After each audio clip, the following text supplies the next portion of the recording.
कक्षा 7 के विद्यार्थियों के लिए आज द्वितीय अध्याय भिन्न और दशमलव पर चर्चा करते हैं। प्यारे बच्चों, आपने पिछली कक्षाओं में भिन्न के बारे में साधारण और सामान्य ज्ञान प्राप्त किया हुआ है। बहुत बार हम चीज़ों को इस प्रकार से भी प्रदर्शित करते हैं, जैसे 3/4। तो इस प्रकार की संख्या को हम क्या कहते हैं? भिन्न संख्या। आपको याद होगा, जब आप मासिक परीक्षा देते हैं तो मासिक परीक्षा अगर 10 अंकों की होती है, आपने उसमें से कितने अंकों की प्राप्ति करी? मतलब जो मासिक परीक्षा थी उसको 10 अंकों में बांटा गया कि अगर आप सभी प्रश्नों के उत्तर देंगे तो 10 अंक के हैं। अब अगर उसमें से आपने केवल इतने प्रश्न किए कि आपको 7 ही अंक मिले, तो आपके परफॉर्मेंस को, आपकी उपलब्धि को ऐसे दिखाया जाएगा 7/10।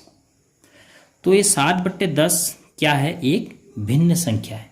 इसे हम एक भिन्न संख्या कहते हैं। तो भिन्न में दो महत्वपूर्ण चीज़, एक हम पट्टे के ऊपर लिखते हैं, इसे हम कहते हैं अंश, अंग्रेजी में बोलते हैं न्यूमरेटर, और एक हम बट्टे के नीचे, इसको अंग्रेजी में बोलते हैं अपॉन या पाई, 3/4, 3/4, और इसको कहते हैं हम हर हिंदी में, और अंग्रेजी में बोलते हैं इसको डिनोमिनेटर। तो भिन्न संख्या आप फिर से समझ गए होंगे। एक पुनरावृत्ति के रूप में मैं आपको शुरुआती चीज़ें बता रहा हूँ।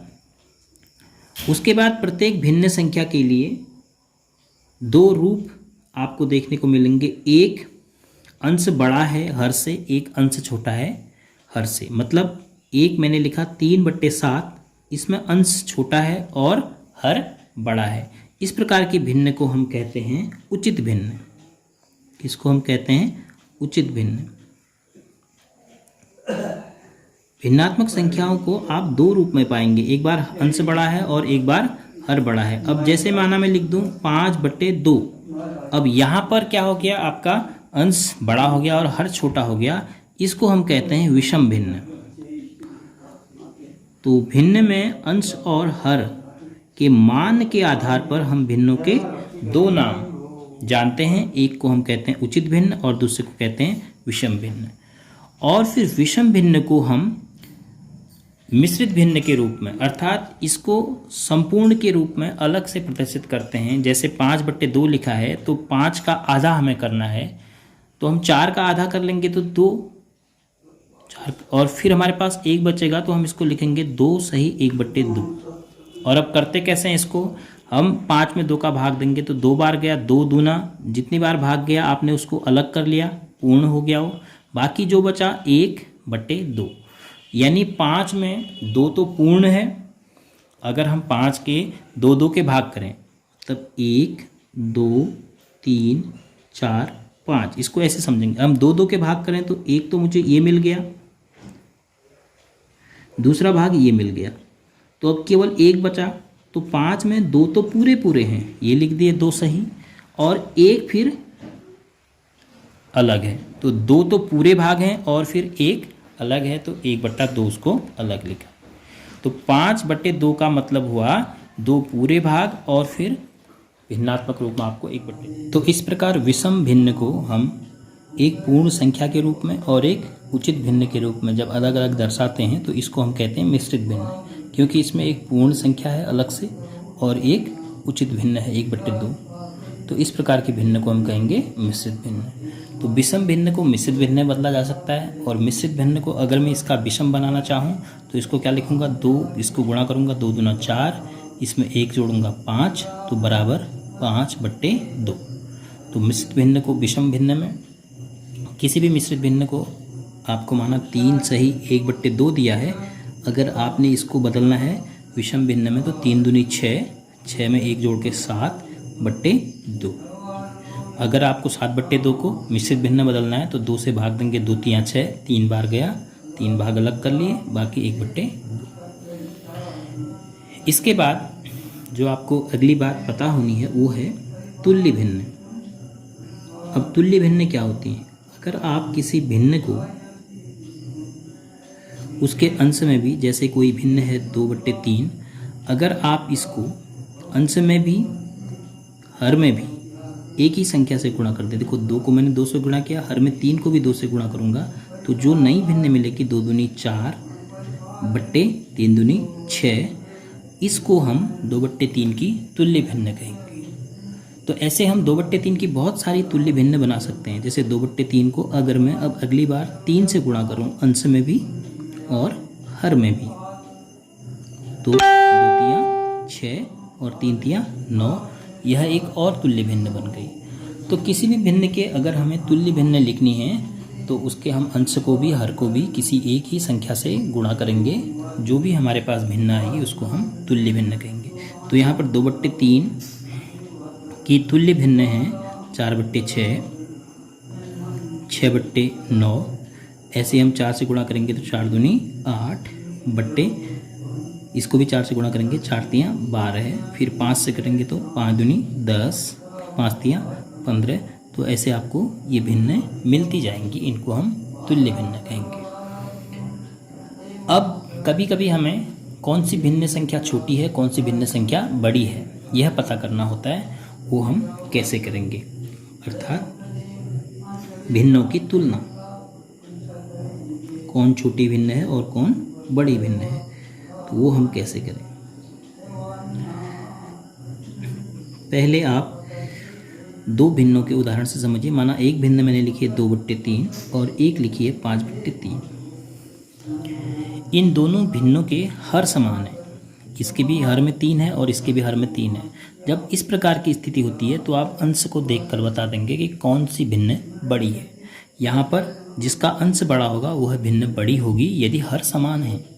तो 2/3 और 5/3 के हर समान है तो 5 बड़ा है, तो इसलिए 5/3 2/3 से बड़ी होगी।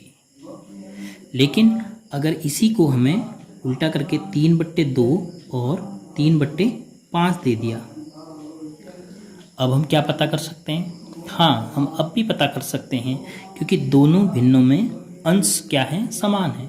अगर दोनों भिन्नों में अंश समान हैं तो फिर हम जिसका हर बड़ा होगा वह भिन्न छोटी हो जाएगी। देखो इसका अंश 3 है, इसका अंश भी 3 है, 3/2 और 3/5 में। अब कौन भिन्न बड़ी रहेगी? जिसका हर जो है छोटा होगा, तो अभी आपकी 3/2 बड़ी हो जाएगी। ऐसा तो आप तब कर सकते हैं जब किसी 2 भिन्नों या 3 भिन्नों में उनके अंश समान हो या हर समान हो। अगर हर समान है तो जिसका अंश बड़ा वह भिन्न बड़ी, जिसका अंश छोटा वह भिन्न छोटी। अगर अंश समान हो तो जिसका हर बड़ा वह भिन्न छोटी, क्योंकि हर बड़ा होगा तो भाग ज़्यादा बार जाएगा, तो हर बड़ा, तो हर छोटा होगा तो भाग ज़्यादा बार जाएगा, और हर बड़ा होगा तो भाग कम बार जाएगा। तो जैसे 3/2 है और यहाँ 3/5 है। अगर मैं 3 में 2 का भाग दूं और 3 में 5 का भाग दूं तो निश्चित रूप से यहाँ हमें बड़ी संख्या मिलेगी और यहाँ हमें छोटी संख्या मिलेगी। तो अगर अंश समान हैं तो आपने केवल हर को देखना है। जिसका हर बड़ा वह भिन्न छोटी, जिसका हर छोटा वह भिन्न बड़ी, बशर्ते कि उनके अंश समान हैं। लेकिन यदि हमारे पास एक और उदाहरण से हम समझते हैं, हमारे पास ऐसी भिन्न हैं जिनमें अंश और हर में कोई समान नहीं, मतलब 2/3 है और एक है 3/5। अब देखिए इसका अंश 2, हर 3, इसका अंश 3, 2 से अलग, हर 5, 3 से अलग। तो अब ऐसी भिन्नों में हम कैसे पता करेंगे कि कौन छोटी है कौन बड़ी है?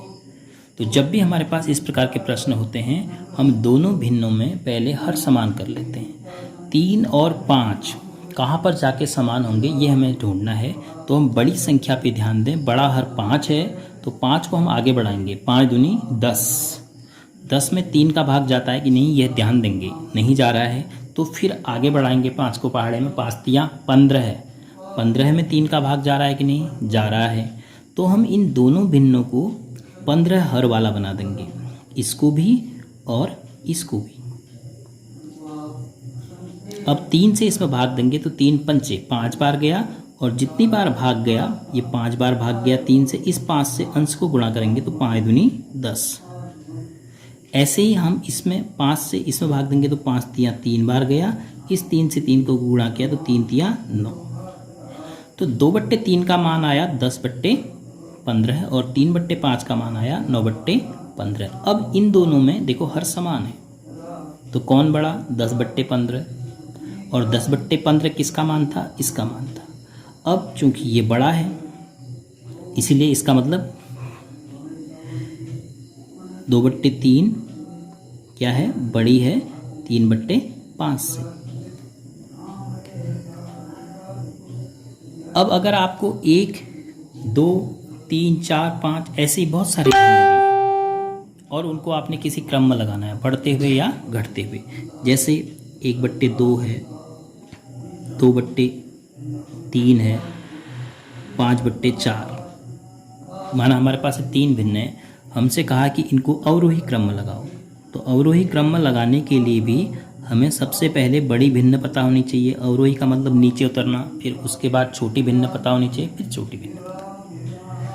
तो हम पहले इन तीनों भिन्नों को हर के आधार पर समान करेंगे। हर इसका 2 है, इसका 3 है और इसका 4 है। क्योंकि अगर हर समान हो जाएंगे तो फिर हम अंश के आधार पर पता कर लेंगे कि कौन बड़ा आ रहा है, कौन छोटा आ रहा है। तो 2, 3 और 4 में सबसे बड़ी संख्या 4 है, तो 4 हर को हम आगे बढ़ाएंगे पहाड़े के हिसाब से। 4 1 4 के बाद 4 दूनी 8। 8 में हम देखेंगे कि इन तीनों में किसका भाग जा रहा है, इसका जा रहा है, लेकिन इसका नहीं जा रहा है। तीनों का भाग जाना चाहिए, फिर हम आगे बढ़ेंगे। 8 में नहीं गया तो 4 का पहाड़ा आगे बढ़ाया, 4 तिया 12, तो 12 में इसका भी भाग चला जाएगा, ईसर का भी और ईसर का भी। तो 1/2 को हम क्या लिख देंगे? इसका हर कितना हमने करना है? 12 है, तो कितना हो गया? 2 6 12 और ये 6 का 6, ऐसे भी कर सकते हैं। कॉमा 2/3 की जगह आप क्या लिख देंगे? इसका भी हर आपने पता चल गया आपको क्या हो रहा है? 12 है, तो 3 चक्को 12 है, तो 2 चक्को 8। कितने से गुणा करके 12 हुआ? 4 से। वैसे ही इसे गुणा कर दोगे अंश को। फिर 5/4, इसका भी हर 12 करोगे, क्योंकि आपको पता चल गया सभी का हर समान 12 पर हो रहा है। तो 4 तिया 12 है, 5 तिया 15 है। तो अब आपके पास 1/2 का मान क्या आया? 6/12। तो आपका 1/2, 2/3, 5/4। इनकी जगह इनकी तुल्य भिन्न लिख रहे हैं जिनका हर 12 है। तो पहले 6/12 आया, दूसरे वाले का मान आया 8/12 है, और तीसरे वाले का मान आया 15/12। अब इसमें अवरोही क्रम देखिए, सबसे बड़ी ये भिन्न हो जाएगी 15, फिर इसके बाद 8, फिर इसके बाद 6। तो हम अवरोही क्रम में अब रख सकते हैं। अवरोही क्रम सबसे पहले 15/12 है, फिर उसके बाद ये बड़ी है 8/12 से, और ये भिन्न बड़ी है 6/12 से। अब 15/12 किसकी जगह आया था? 5/4 की जगह, और 8/12 किसकी जगह आया था? 2/3 की जगह, और 6/12 किसकी जगह आया था? 6/12 1/2 की जगह। ये आपने ध्यान रखना पड़ेगा कि कौन किसकी जगह पे था। तो तुल्य भिन्नों जिनका हर 12 था उनके आधार पर हमने देख लिया कि कौन सी भिन्न बड़ी है, और फिर बड़ी से छोटी भिन्न की ओर हमने क्रम लगा दिया। तो ये हो गया अवरोही क्रम। अगर आरोही पूछता तो सबसे पहले हम छोटे, फिर बड़े, फिर बड़े को लिखते। तो इस प्रकार इतनी ही चीज़ें आपको समझ आई हैं, तो हम प्रश्नावली के प्रश्नों को हल करने में थोड़ा सा आसानी महसूस करेंगे। और इसके बाद अगर हमें भिन्नों को जोड़ना है तो आप पिछली कक्षा में पढ़ चुके हैं कि समान हर वाले भिन्नों को हम अंशों को सीधे सीधे जोड़ सकते हैं, और असमान हर वाले भिन्नों को भी हम इसी प्रकार पहले उनके हर समान करते हैं फिर जोड़ते हैं। जैसे दो भिन्न संख्याओं की बात करते हैं, 2/7 धन 3/7, हमें 2/7 में 3/7 को जोड़ना है। तो 7 में से 2 हिस्से ये हैं और 7 में से 3 हिस्से ये हैं। तो यहाँ पर हम आसानी से जोड़ पाएंगे क्योंकि दोनों के हर समान हैं, क्योंकि 7 में से ये 2 हिस्से हैं और 7 में से ये 3 हिस्से हैं। तो 7 में से कुल मिलाकर कितने हो गए आपके पास? 5 हिस्से। 7 में से 5 हिस्से। तो जब भी आपके पास हर समान होगा आपके अंश से जुड़ जाएंगे। क्यों? उसको समझिए। क्योंकि 2/7 का मतलब हुआ कि 7 में से 2, और 3/7 का मतलब हुआ 7 में से 3, तो कुल मिलाकर 7 में से 5 हिस्से हो गए। अब माना ऐसे ही आपको घटाना है 5/7 ऋण 2/7, अब ये घटाना है, तो 7 में से 5 हिस्से ये हैं और 7 के 2 हिस्से ये हैं, तो 7 के 5 हिस्सों में से अगर हम 2 हिस्से घटा देंगे तो हमारे पास 7 के 3 हिस्से बचेंगे। तो जब भी हमारे पास हर समान होंगे भिन्न संख्याओं के, तो हम अंशों को जोड़ेंगे और अंशों को ही घटाएंगे। लेकिन अब दूसरे प्रकार की भिन्न संख्याओं की बात करते हैं। माना 2/3 धन 5/4, ये हमने जोड़ना है। अब इसका अर्थ क्या हुआ समझिए। 3 के 2 हिस्से 2/3, 4 में से 5 हिस्से, तो ये हो गया आपका 5/4। यानी 4 के आपने हिस्से बनाए 1 2 3 4, वैसे ही एक और हिस्सा ले लिया तो 5 हिस्से ले लिए, तो 5/4। अब हमने इन दोनों को जोड़ना है, तो सबसे पहले हमने इन दोनों का क्या करना पड़ेगा, हर समान करना पड़ेगा। जैसे हम यहाँ पर 7 के 2 हिस्से 7 के 3 हिस्से कर रहे हैं। अब 3 और 4 का हर कहाँ पर समान होगा, बड़ी संख्या 4 है तो हम 4 को आगे बढ़ाएंगे। इन दोनों का हम लॉस ऑफ भी निकाल सकते हैं, लघुत्तम समापवर्त। और अगर आप लॉस ऑफ नहीं निकालना चाह रहे हैं तो जो बड़ी संख्या है उसको आगे बढ़ाते रहिए। 4 दूनी 8, भाग नहीं गया, फिर 4 तियाँ 12, तो 12 में भाग चले गया, तो 12 हमने ऐसे रख दिया। और जब हम इन दोनों को सीधे गुणा करके 12 प्राप्त कर रहे हैं, 4 तियाँ 12 ऐसे प्राप्त कर रहे हैं, तो हम इसे ऐसे गुणा कर सकते हैं। 4 दूनी 8, क्यों, क्योंकि 4 का अगर आप 3 का इसमें भाग देंगे तो 4 बार ही जाएगा, तो 4 दूनी 8। धन 5 तियाँ 15, क्योंकि 4 का इसमें भाग देंगे तो 3 बार ही जाएगा, 3 पंचे 15, तो 15 में 8 जोड़ के कितना हो गया 23, 23/12, यह एक विषम भिन्न के रूप में आपको मिला। अब यहाँ पर ध्यान आपने क्या रखा, आपने यह ध्यान रखना है कि यदि 3 और 4 के लिए आप बराबर हर कैसे प्राप्त कर रहे हैं, इन दोनों को गुणा करके प्राप्त कर रहे हैं, तो आप सीधे ऐसे क्रॉस में मल्टीप्लाई कर सकते हैं। 2 चक्को 8, 2 की जगह 8 लिखेंगे, उसके बाद धन चिन्ह, फिर 5 तियाँ 15। लेकिन माना आपके पास 2/4 धन 3/8, ये आपको जोड़ना है, तो आप इसका हर कहाँ पर बराबर करेंगे। वैसे तो 4 और 8 पर ही बराबर हो गई, क्योंकि 8 में 4 का भी भाग चले गया और 8 में 8 का भी भाग चले गया। लेकिन अगर आप 8 चक्को 32 अगर ऐसे करेंगे तो फिर ऊपर की ही प्रक्रिया दोहराएंगे।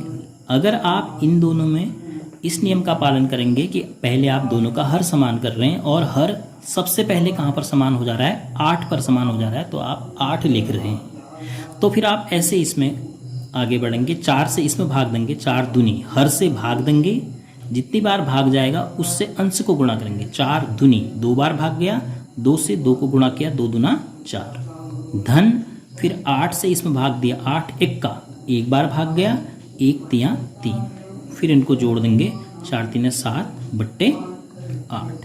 लेकिन अगर आप इसको ऊपर की तरीके से करते हैं, 2/4 धन 3/8, अक्सर बच्चे जल्दी में ऐसे ही करते हैं, तो आप 8 चक्को 32 अगर इस प्रकार से कहते हैं कि हम 32 पर बराबर कर रहे हैं, क्योंकि 8 पर बराबर हो रहा है तो 16 पर भी होगा, 24 पर भी होगा और 32 पर भी होगा, तो फिर आप ऐसे गुणा करेंगे। 8 दूनी 16 है, 2 की जगह धन, 3 की जगह 3 चक्को 12 है, फिर 16 में आपने 12 जोड़ा, तो 16 और 12 28/32।